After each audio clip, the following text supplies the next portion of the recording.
Halo teman-teman, kembali lagi bersama saya Destiawan. Di video kali ini saya akan menceritakan kisah mistis saat mendaki Gunung Selamet.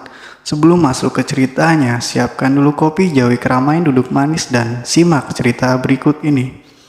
Pendakian ke Gunung Selamet itu habis lebaran tahun 2018, lebih tepatnya lebaran keempat. Aku dan 3 temanku berangkat dari pos Gerobokan jam 20 dan sampai di pos pendakian Belambangan sekitar jam 8 WIB. Aku dan temanku memilih jalur pendakian Belambangan karena sudah tersohor dan banyak artikel-artikel yang menyarankan kalau mendaki Gunung Selamet lebih aman itu lewat pos pendakian Belambangan. Sesampainya di pos Belambangan, aku istirahat di salah satu rumah penduduk. Di situ aku dan teman-teman makan dan menata peralatan mendaki biar rapi. Ada cerita lucu dan inilah mengapa aku mengalami kemistisan saat mendaki Gunung Selamet. Kronologi lengkapnya. Saat itu aku mau mandi dan tentunya saat di kamar mandi tak ada pakaian melekat di tubuhku. Aku tak lantas mandi tapi gosok gigi terlebih dahulu. Airnya dingin banget dan saking dinginnya, aku mengurungkan niatku untuk mandi dan memakai bajuku kembali. Kembali dari kamar mandi, ternyata temanku sudah pesen nasi goreng dan teh anget. Baik banget teman-temanku ini. Terima kasih Mas Ilham, Faun, dan keponakanku Udin. Habis makan kenyang deh dan segelas teh panas menghangatkan tubuhku. Mandi sebelum mendaki adalah hal yang aku lakukan di setiap mendaki gunung. Hal ini aku lakukan untuk menyesuaikan suhu tubuhku dengan lingkungan sekitar. Ya udah, meski dingin akhirnya aku mandi deh. Cuma kata dingin yang saat itu terlintas dalam pikirku. Pendakian dimulai suasana yang indah dan teman-teman baru yang ramah. Pos 1 sampai 4 semua berjalan dengan lancar. Baru selepas dari pos 4 lah cerita mistisku dimulai. Saat itu sekitar jam 16 aku melalui pos 4 yang katanya angker dan tak boleh mendirikan tenda di situ. Benar kata-kata orang, di pos memang angker dan ada 2 pohon berdiri berjajar yang katanya jalur menuju alam lain. Serem dan agak takut juga sih saat itu.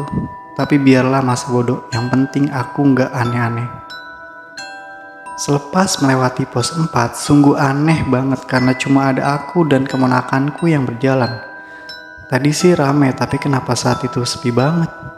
Aku dan keponakanku berjalan menyusuri jalur dengan langkah yang mulai melan karena kecapean. Pikiranku tak tenang dan cuma takut saat itu. Lantunan zikir aku ucapkan dalam hati agar tak dikuasai ketakutan yang luar biasa. Ada hal yang bikin aku takut yaitu selepas dari pos 4, aku diikuti sama burung jalak yang selalu berkicau dan matanya selalu berfokus kepada aku. Aku seperti mangsa dari burung jalak itu. Burung jalak itu jumlahnya cuma 1, itulah yang membuatku tambah takut. Ditambah lagi burung jalak itu selalu berkicau dan terbang ke sana ke sini melihatku. Saat itu sinar matahari tak mampu menembus rapatnya pohon-pohon yang menjulang tinggi. Saat itu padahal jam 17 WIB tapi sudah gelap. Akhirnya aku memutuskan istirahat duduk untuk minum dan makan makanan ringan. Saat itu juga keponakanku bilang begini, "Mas, mukamu pucat banget dan putih banget, kayaknya Mas hipo deh, Mas gak apa-apa."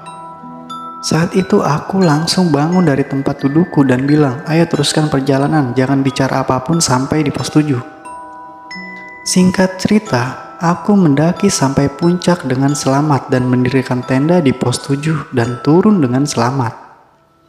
Inilah kejadian-kejadian yang ganjil. Saat pulang kami sambil ngobrol, kebetulan kami pakai mobil.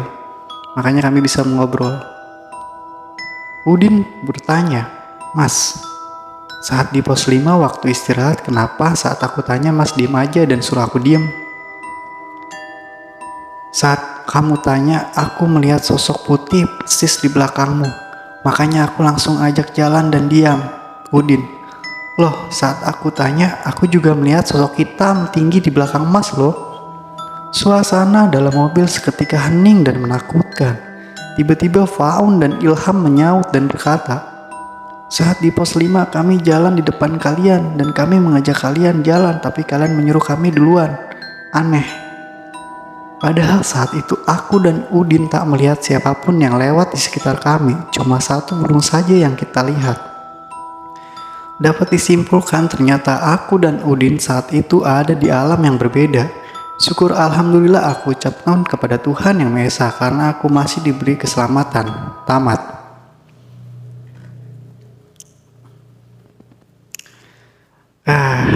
Kopi dulu bro, buat manjang-manjangin durasi.